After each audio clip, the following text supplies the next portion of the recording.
Jerman buka Euro dengan bantai Skotlandia. Neuer gabut lawan Skotlandia tapi cetak rekor. Mats Hummels resmi tinggalkan Dortmund. Nuri Sahin resmi latih Borussia Dortmund.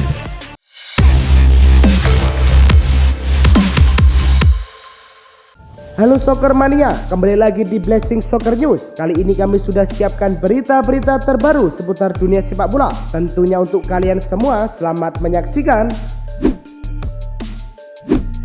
Euro 2024 Jerman akhirnya resmi bergulir pada Sabtu, 15 Juni 2024. Opening seremoni Piala Eropa kali ini berlangsung meriah penuh warna. Sama seperti turnamen-turnamen lainnya, opening seremoni Euro 2024 kali ini juga tidak berlangsung terlalu panjang, diikuti dengan pemutaran video. Selain itu, tidak banyak momen spesial lainnya di opening seremoni Euro 2024 kali ini. Fans dimanjakan dengan pertunjukan di lapangan. Ada maskot Euro dan balon besar replika trofi Euro. Opening seremoni pun ditutup dengan rentetan kembang api. Jerman versus Skotlandia jadi laga perdana Piala Eropa di Allianz Arena. Jerman sebagai tuan rumah langsung membuka skor di menit ke-12. Florian Wirtz yang sukses menggetarkan jala Skotlandia. Jerman mengadakan keunggulan 7 menit berselang. Kali ini giliran Jamal Musiala yang mencatatkan namanya di papan skor. Wasit menunjuk titik putih untuk Jerman di menit ke-43. Kai Havertz sebagai eksekutor penalti membawa Diemenschaft unggul 3-0. Di babak kedua, Jerman mencetak gol keempatnya ke gawang Skotlandia. Kali ini giliran Niklas Füllkrug. Skotlandia memperkecil ketertinggalan jelang waktu normal habis. Antonio Rudiger mencetak gol bunuh diri. Emre Can membobol Skotlandia di injury time dengan tembakan dari luar kotak penalti. Gol ini memastikan kemenangan Jerman 5-1. Kemenangan ini membuat Jerman ke puncak klasemen grup A Piala Eropa dengan 3 poin.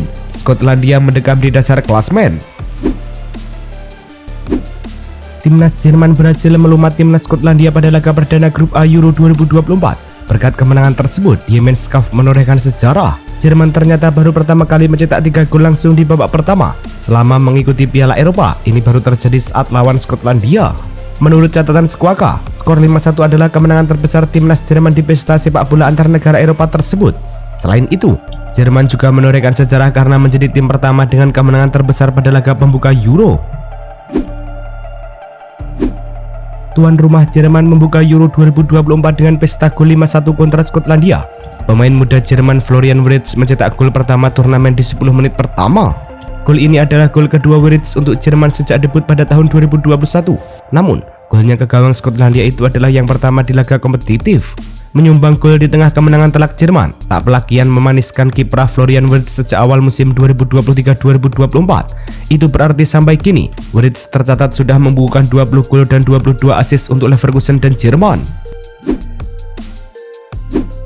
Tanpa Toni Kroos, mustahil Jerman mendominasi dan mencekik Skotlandia hingga berpesta gol. Ialah sang pengendali permainan Diemenschaft. Tampil selama 80 menit, gelandang 34 tahun itu bermain cemerlang dengan akurasi umpan 99%. Kroos melepaskan 102 umpan dan hanya 1 yang tak sampai ke rekan setimnya. Selain itu, Kroos juga mencatatkan 4 umpan kunci di pertandingan ini. Opta mencatat bahwa ini merupakan rasio umpan tuntas tertinggi sejak 1980 di antara pemain yang mencatatkan 100 umpan lebih dalam satu laga di Piala Eropa. Manuel Neuer bisa dibilang gabut saat Jerman versus Skotlandia di Euro 2024. Kiper 38 tahun itu justru direpotkan rekan setimnya sendiri yang bikin own goal. Gabutnya Neuer terekam dalam statistik SofaScore. Dia cuma menyentuh bola 15 kali sepanjang pertandingan dan hanya sekali saja mengirim bola panjang. Tidak ada penyelamatan, blok, sapuan, dan duel-duel yang dilalui Neuer menghadapi Skotlandia. Satu hal yang wajar karena lawan cuma mampu bikin satu shot yang mana gagal menemui sasaran. Laga kontra Skotlandia membuat Manuel Neuer menjadi pemain Jerman paling sering turun sebagai starter di turnamen internasional 35 kali. Manuel Neuer juga jadi kiper dengan penampilan terbanyak di turnamen internasional, menyamai rekor Hugo Lloris 35 kali. Dia bahkan bisa melewati jumlah caps ex-kiper Prancis itu karena baru memainkan laga perdana di Piala Eropa 2024 sejak debut tahun 2009 yang lalu. Dan sampai saat ini pria berusia 38 tahun itu telah mencatat 120 caps bersama tim Der Panzer. Timnas Inggris datang ke Euro 2024 dengan harapan dapat mengakhiri penantian panjang puasa titel Euro. Southgate punya kombinasi pemain bertalenta dan berpengalaman di dalam timnya. Bahkan ada hal menarik apabila melihat skuad Inggris saat ini dengan adanya teknologi mutakhir bernama cincin aura yang digunakan Southgate hingga beberapa pemain timnas seperti Conor Gallagher, Mark Guehi, dan John Stones. Cincin itu memiliki teknologi untuk memantau waktu tidur, temperatur tubuh, tingkat stres, dan juga kesehatan jantung. Cincin Aura ini di kalangan atlet Inggris juga bukan hal baru.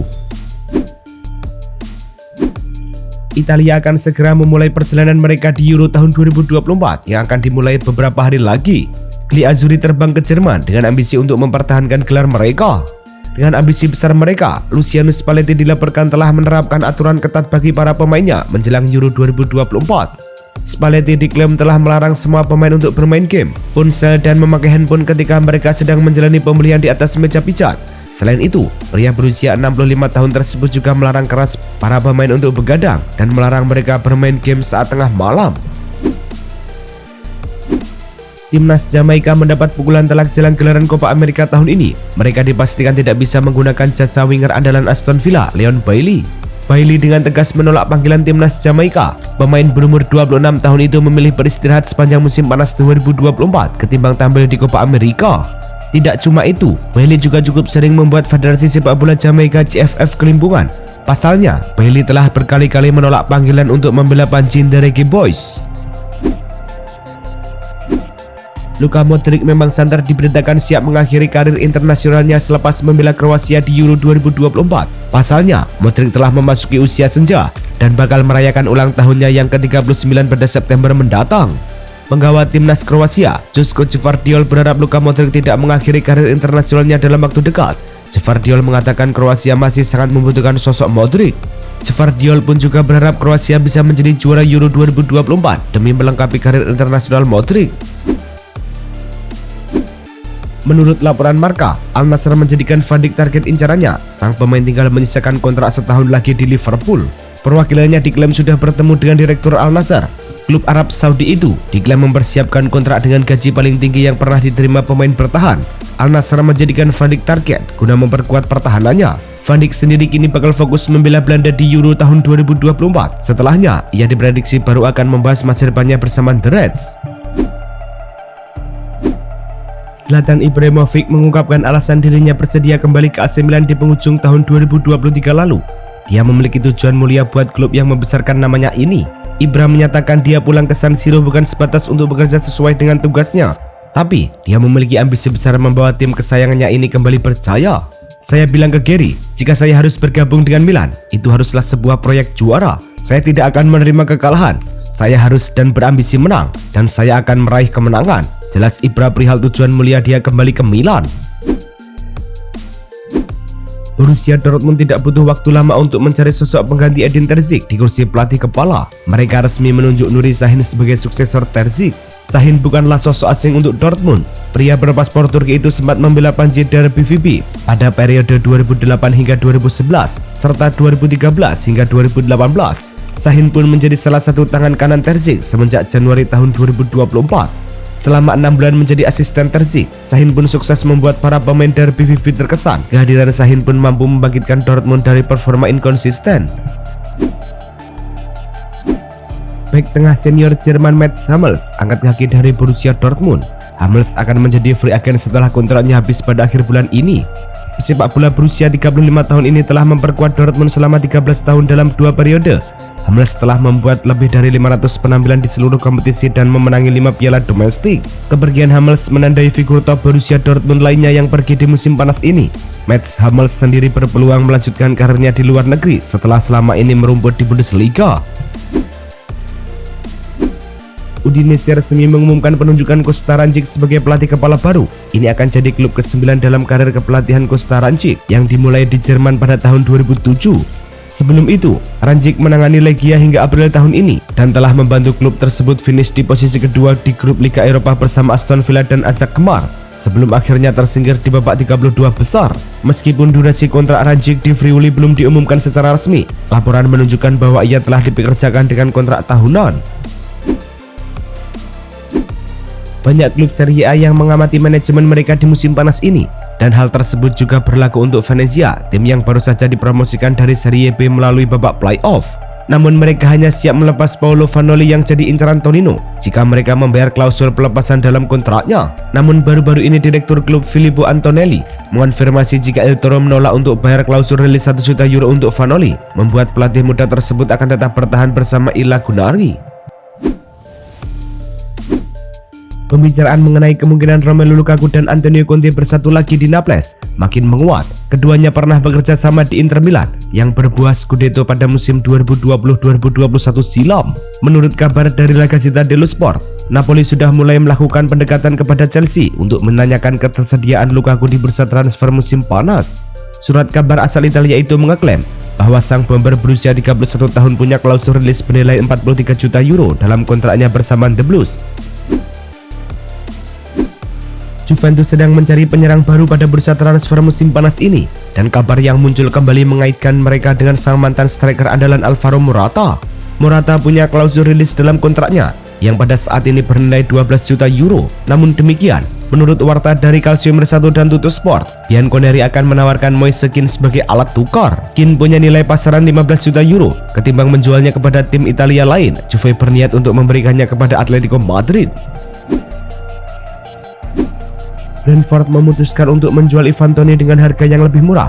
Awalnya, The Beast membandrol sang striker di angka 80 juta pound sterling. Namun mereka kini bersedia menjualnya di kisaran 60 juta pound sterling saja. Mereka memutuskan untuk memberikan diskon untuk sang striker karena kontraknya tersisa 1 tahun lagi.